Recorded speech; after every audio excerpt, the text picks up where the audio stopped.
அஸ்ட்ரோசைன் channel வாயிலாக உலகெங்கும் வாழ்ந்து கொண்டிருக்கும் சகோதர சகோதரிகளுக்கு அன்பார்ந்த வணக்கங்கள் மற்றும் வாழ்த்துக்கள். இன்றைய பதிவானது 2026 தமிழ் புத்தாண்டு பலன்கள். இந்த தமிழ் புத்தாண்டானது வருகின்ற சித்திரை மாதம் 1ஆம் தேதி, அதாவது ஏப்ரல் மாதம் 14ஆம் தேதி செவ்வாய்க்கிழமை அன்று பிறக்க இருக்கிறது. அதாவது மகர ராசியில் சதய நட்சத்திரத்தில் தனுசு லக்னத்தில் பிறக்க இருக்கிறது. அதாவது சூரிய பகவான் மேசத்துக்கு என்ட்ரி ஆகும்போது பிறக்க இருக்கிறது. அதுவும் இந்த 60 தமிழ் வருடத்தில் இது 40வது வருடம், பரபாவ வருடம். இந்த பரபாவ வருடத்தில் பார்த்தீங்கன்னா சனி பகவான் மீனத்திலே தான் இருக்க போகிறார். குரு பகவானுடைய பயிற்சியானது மிதுனத்திலிருந்து கடகமனைக்கு பயிற்சி ஆகிறது. எப்போன்னா ஜூன் மாதம் 2ஆம் தேதி அன்று. அதே போல இந்த வருடத்தில் ராகு கேதுக்களுடைய பெயர்ச்சியும் நடக்க இருக்கிறது. அதன்படி பார்க்கும் பொழுது கும்பத்திலிருந்து ராகு பகவான் மகரத்திலும், கேது பகவான் சிம்மத்திலிருந்து கடகத்துக்கும் பயிற்சியாகிறது. எப்போ அப்படின்னா டிசம்பர் மாதம் 6ஆம் தேதி. ஸோ இந்த கிரகங்கள், அதாவது இந்த வருடாந்த கிரகங்கள் அடிப்படையில் இந்த தமிழ் வருடத்தில் என்ன மாதிரியான பலன்கள், சாதகம் என்ன, பாதகம் என்ன, எதை செய்யலாம், எதை செய்யக்கூடாது என்பதை பற்றி டீட்டெயிலாக நம்ம 12 ராசிகளுக்கும் பார்க்க போகிறோம். இந்த பதிவை முழுவதுமாக பாருங்கள். கண்டிப்பாக ஏதாவது ஒரு ரூபத்தில் உங்களுக்கு யூஸ்ஃபுல்லாக இருக்குங்கிறதுல எந்தவித மாற்று கருத்து இல்லை. நம்முடைய சேனலை நீங்கள் ஃபஸ்ட்டு டைம் பார்ப்பவர்கள் என்றால் மறக்காமல் சப்ஸ்கிரைப் பண்ணிக்கிங்க. கன்னி ராசி அன்பர்களே, 2026 தமிழ் புத்தாண்டு எப்படி இருக்க போகுது அப்படின்னு பார்க்கும் பொழுது, இந்த வருடாந்திர கிரகங்கள் என்று சொல்லக்கூடிய இந்த சனி பகவான் அங்கேயே தான் இருக்க போகிறார். எங்கே? உங்கள் ராசிக்கு 7ஆம் இடத்திலேயே இந்த வருடம் முழுவதும் இருக்க போகுது. குரு பெயர்ச்சி நடக்க இருக்கு. எப்போ நடக்க இருக்கு? ஜூன் மாதம் 2ஆம் தேதி. அதாவது உங்கள் ராசிக்கு 10ஆம் இடத்தில் இருக்கக்கூடிய குரு பகவான் 11ஆம் இடமான லாபஸ்தானத்தில் வந்து அமர்ந்து உச்ச பலத்தோட வலிமையாக இருந்து உங்கள் ராசிக்கு 3ஆம் இடத்தையும் 5ஆம் இடத்தையும் 7ஆம் இடத்தை பார்த்து புனிதப்படுத்த போகிறார்.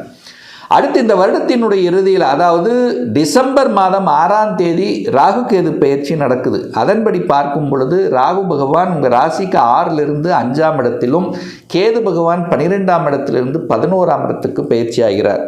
ஸோ பொதுவாக இந்த வருடாந்திர கிரகங்களுடைய அடிப்படையில் பார்க்கும்போது உங்களுக்கு இப்போ கண்டக சனி நடந்துட்டுருக்கு.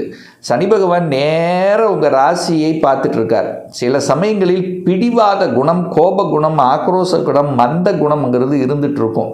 இந்த குரு பயிற்சிக்கு அப்புறம் குரு சனியை பார்க்குறார். அப்போ கண்டிப்பாக அந்த பிடிவாத குணம் அப்படிங்கிற இருக்கக்கூடிய அத்தனை கன்னிராசி என்பவர்களுக்கும் அப்படியே மறைய போகுது. பிடிவாதம் இல்லாமல் இருக்க போகுது. சோம்பேறித்தன்மை மறைய போகுது. சுறுசுறுப்போடு செயல்படணுங்கிற எண்ண உணர்வுகளை கண்டிப்பாக கொடுக்கும். அதில் எந்தவித மாற்று கருத்தும் கிடையாது. இந்த குரு பெயர்ச்சிக்கு அப்புறம், இந்த ஜூன் மாதத்துக்கு அப்புறம் கண்டிப்பாக ஏற்றங்களை கொடுக்கக்கூடிய ஒரு அற்புதமான ஒரு காலகட்டமாக இந்த கன்னிக்கு அமையப்பெறும். ஏன்னா குரு தான் இருக்கிற கிரகத்திலேயே ஒரு சுப கிரகம், ஒரு கடவுளினுடைய ஆசீர்வாதத்தை பெற்றது, பெரிய மனிதர்களின் தொடர்புகளை கொடுக்கக்கூடிய அந்த குரு பகவான் 12 வருடங்களுக்கு அப்புறம் இப்போ உச்ச பலமாக உங்கள் ராசிக்கு 11ஆம் இடம், லாபஸ்தானம், மனமகிழ்ச்சி, சந்தோஷத்தை கொடுக்கக்கூடிய இடத்தில் வந்து அமரப்போகிறார். அப்போது தைரியங்கள், வீரியங்கள் அப்படியே பலமாக போகுது. அதாவது அந்த எண்ணங்கள் விருத்தி அடையும். பாசிட்டிவ் எண்ணங்களை கொடுக்கும். சாதிக்கணுங்கிற மனப்பான்மை கொடுக்கும். கீர்த்தியை கொடுக்கும். புகழை கொடுக்கக்கூடிய ஒரு வருடமாக இந்த கன்னிக்கு அமையப்பெறுது. பிரயாணங்கள் ஏற்படுத்தும். பிரயாணங்கள் மூலமாக நன்மைகள் நடக்கும். தகவல் தொடர்பு துறையில் ஜொலிக்க போறீர்கள். ஏன்னா புதன், கன்னி அப்படின்னாலே புதன்னாலே புத்திசாலி, சமயோகித புத்தி. இந்த வருடம் வந்து சூப்பராக இருக்க போகுது. எந்த இடத்தில் எதை செய்யணும், எதை பண்ணணுங்கிறத அறிவுபூர்வமான செயல்பாடுகளில் ஈடுபட்டு திட்டமிடுதல்ங்கிறது பக்காவாக இருக்க போகுது. சூப்பராக இருக்குது. இவர் கையில் இதை கொடுத்தாருன்னா அவர் அதை கரெக்டாக செஞ்சு முடிப்பார் அப்படிங்கிற அந்த அந்த அந்த அந்த இதை வந்து உங்களுக்கு கண்டிப்பாக கிடைக்கும். எந்த துறையில் இருந்தாலும், எங்கே இருந்தாலும் சரி, இவர் கையில் கொடுத்துட்டா அது வெற்றி தான். ஸோ அந்த அளவுக்கு பெயரையும் புகழையும் தரக்கூடிய ஒரு வருடமாக இந்த கன்னிக்கு அமையப்போகுது. புதிய ஒப்பந்தங்கள் கண்டிப்பாக கிடைக்கும். நீங்கள் எந்த துறையில் எதில் இருந்தாலும் ஒப்பந்தங்கள் ரிஜிஸ்ட்ரேஷன் கண்டிப்பாக நடக்கும். இதில் மாற்று கருத்து என்பது இல்லை. வியாபாரத்தில் இருக்கக்கூடிய இந்த கன்னிக்கு பார்த்தீங்கன்னா புதிய யுக்தியை கடைபிடிப்பீங்க. நல்ல ஸ்ட்ராட்டஜி பிளான் வகுப்பீங்க. வியாபாரம், சிறு வியாபாரம், பெரிய வியாபாரம், எந்த வியாபாரமாக இருந்தாலும் கொடிகட்டி பறக்கக்கூடிய ஒரு வருடமாக இந்த கன்னிக்கு இருக்க போகுதுன்னு சொல்லலாம். பணத்தில் இருந்து வந்த தடைகள் விலக போகுது. ஏன்னா குருதான் உச்சம். பணம் புழங்க போகுது, லாபஸ்தானத்தில் இருக்குது. உங்கள் மனமகிழ்ச்சி சந்தோஷம் தரக்கூடிய செயல்பாடுகளில் கண்டிப்பாக ஈடுபடுவீர்கள். உங்களுடைய கனவுகள் ஆசைகள் நிறைவேறக்கூடிய ஒரு வருடம் அப்படின்னு நம்ம எடுத்துக்கலாம். உங்கள் மனசில் என்ன கனவுகள் இருந்தது அந்த கனவுகளை நிறைவேற்றுவீங்க. ஏன்னா 4ஆம் அதிபதி தான் குரு. 4ஆம் இடம் என்பது சுகஸ்தானத்தை குறிக்கக்கூடிய, சுகத்தை பெருக்கக்கூடிய ஆர்வங்கள் அதிகமாக இருக்க போகுது. சார், வீடு இல்லாத கன்னிராசி என்பவர்கள் நிச்சயமாக இந்த வருடம் வீடு அமையும். ஏன்னா 4ஆம் இடம் என்பது வீட்டுக்குரிய ஸ்தானம். அந்த ஸ்தானத்தின் அதிபதி குருவின் ஆசீர்வாதம் இல்லாமல் இந்த கன்னிராசி என்பவர்கள் வீடு வாங்க முடியாது. அந்த குரு, அப்பேற்பட்ட குரு இப்போ இன்னி வரக்கூடிய ஒரு வருடம் ஜூன் மாதத்திலிருந்து உச்சபலத்தோட வலிமையாக இருக்கார்.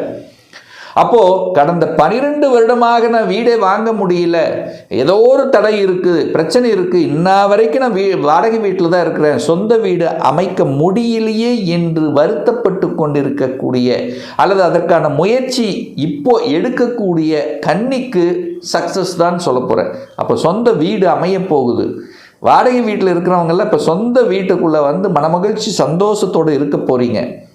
வாடகை வருமானம் வரப்போகுது. இல்லைன்னா ஒரு வீடு 2 வீடு கட்டி அல்லது இடத்தை கட்டி ஒரு அப்பார்ட்மெண்ட் கட்டி ஏதோ ஒரு வகையில் வாடகை வருமானம் வரக்கூடிய வாய்ப்புகளை, சந்தர்ப்பங்களை நிச்சயமாக உருவாக்கும். புதிய வாகனங்கள் வாங்குவீங்க. கனவாக ஆசைப்பட்டு கொண்டிருந்த வாகனங்கள் கண்டிப்பாக வாகனம் மாற்றுவது, பழைய வாகனத்தை விற்றுவிட்டு புதிய வாகனத்தை வாங்குவது, இல்லை நான் 2 வீலர் தான் இது வரைக்கும் வச்சுருக்கேன், நான் 4 வீலருக்கு கன்வெர்ட் ஆகிறது, இப்போ சிறிய வாகனத்தை வச்சுருக்கேன்னா பட்ஜெட் பெரிய லேக்ஸ் கணக்கில் கொடுத்து ஒரு 15 lakhஸில் போய் பெரிய வாகனத்தை வாங்கணும் அப்படின்னு ரொம்ப நாளாக ஆசைப்பட்டிருந்த வாகனத்தை வாங்குவது, இதுக்கெல்லாமே நல்லபடியாக இருக்கக்கூடிய, வளர்ச்சியை கொடுக்கக்கூடிய ஒரு நல்ல வருடம் இந்த கன்னிராசி என்பவர்களுக்கு. அதுவும் மிக முக்கியமாக 5ஆம் இடத்தை பார்க்கிறார். 5-11 கனெக்ட் ஆனாலே இந்த இயற்கையாகி இறைவன் கொடுத்த வரத்தினுடைய அடிப்படையில் ஆசைகள் நிறைவேறப் போகுது. 5ஆம் இடம் பதவியை கொடுக்கக்கூடிய இடம். 5ஆம் இடம் வந்து உங்களுடைய பூர்வ புண்ணிய பாக்கியம் மேலோங்கக்கூடிய இடம். அந்த இடத்த குரு பார்க்கிறார். குரு என்கின்ற ஒரு அற்புதமான ஒரு கிரகம் 5ஆம் இடத்தை பார்த்து 5ஆம் இடத்தை வலுப்படுத்துகிறது, வளர்க்கிறது. அப்போ 5ஆம் இடத்தில் இருக்கக்கூடிய அத்தனை வகையான குறைபாடுகளை போக்கக்கூடிய ஒரு வருடம். 5ல் பூர்வீகத்தில் பிரச்சனை இருக்குது சார், எனக்கு சொத்து பிரச்சனை இருக்குது சார், பாக பிரச்சனை இருக்குது, சகோதர கருத்து வேறுபாடு இருக்குது, அந்த இரத்தபந்த உறவுகளோட ஒரு பிரச்சனை இருக்குது, எல்லாம் சரி செஞ்சிடலாம். இந்த வருடம் நீங்கள் நினைத்தால் அதை அத்தனையும் சரி செய்து விடலாம். அதற்குண்டான அந்த அமைப்புங்கிறது இந்த வருடம் இருக்கிறது. பூர்வீகத்துக்கு இது வரைக்கும் நான் போகவே இல்லை அப்படின்னா கூட பூர்வீகத்துக்கு போகக்கூடிய, அந்த பூர்வீகத்தில் போய் நற்பலனை செய்யக்கூடிய, குலதெய்வத்துக்காக சில விஷயங்கள் செய்யக்கூடிய, அந்த முன்னோர்களினுடைய ஆசீர்வாதம் பெறக்கூடிய ஒரு வருடமாகவே அமைகிறது. இதில் மிக முக்கியமான ஒன்று சொல்லலான்னா குழந்தை பாக்கியம். 5ஆம் இடம் என்பது குழந்தை பாக்கியம் அல்லவா?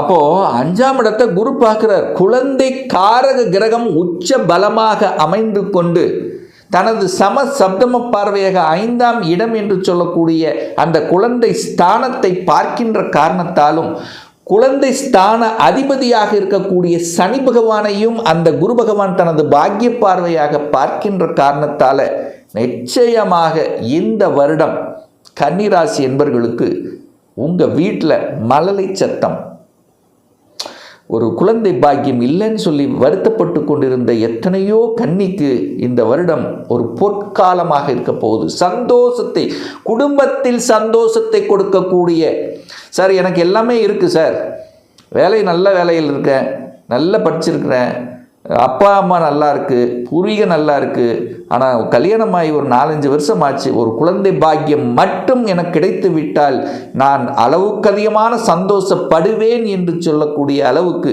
அதை ஒரு ஏக்கத்தில் இருப்பீங்க பாருங்களேன். அந்த ஏக்கம் இந்த வருடம் மறையப் போகிறது. குழந்தை பாக்கியம் கிடைக்கப் போகிறது. இஷ்ட தெய்வத்தினுடைய அருளால, குல தெய்வத்தின் அருளால இந்த வருடம் குழந்தை பாக்கியம் கிடைத்து நற்பலன் அடையக்கூடிய ஒரு நல்ல வருடம் கன்னிக்குன்னு சொல்லுவேன். கன்னி ராசி, கன்னி லக்ன நண்பர்களுக்கு காதல் திருமணம் நிறைய பேர்த்துக்கு நடக்கும்.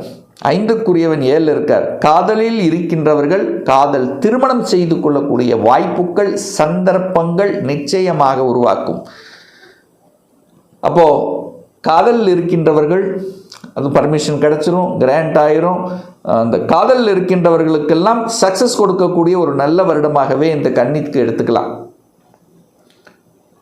தகப்பன் சார்ந்த விஷயங்கள், தகப்பன் சொத்துக்கள் சார்ந்த விஷயங்கள் நல்லபடியாக முடியும்.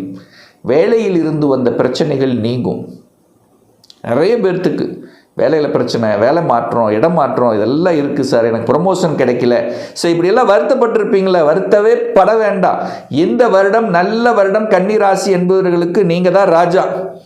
ஏன்னா 11ஆம் இடத்தில் குரு பகவான் அமர்ந்து கொண்டு 7ஆம் இடத்தை பார்க்கும்போது சமூகத்தில் நற்பலனை கொடுக்கக்கூடிய ஒரு வருடம்.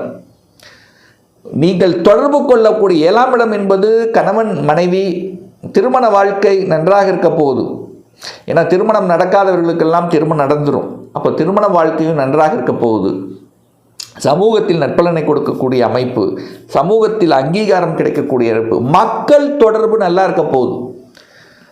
அதாவது மக்கள் தொடர்பு அப்படின்னா எந்த விதத்தில் கூட எடுத்துக்கலாம். அதாவது நீங்கள் மீட் பண்ணக்கூடியவர்களோட நல்லவைகள் நடக்கக்கூடிய, நல்ல நண்பர்களை கொடுக்கக்கூடிய ஒரு நல்ல வருடமாக இந்த கன்னிக்கு அமையப்பெறுதுங்கிறதுல எந்தவித மாற்று கருத்தும் கிடையாது. இன்னும் ஒரு துல்லிய பலன் வேணும். உங்கள் ஜாதகத்தில் கிரகங்கள் எப்படி இருக்குது, என்ன மாதிரியான ஆதிபத்தியம் பெற்றிருக்கு, எந்த டிகிரியில் இருக்குது, இப்போ நடப்பு தசாபுத்தி அந்தரம் சூட்சமம் எப்படி இருக்குது என்பதை பொறுத்து இந்த 2026 சொந்த தொழில் செய்வதற்கான கொடுப்பினை இருக்கா, அப்படி இருக்கக்கூடிய பட்சத்தில் எப்போ நம்ம சொந்த தொழிலை ஆரம்பிக்கலாம்.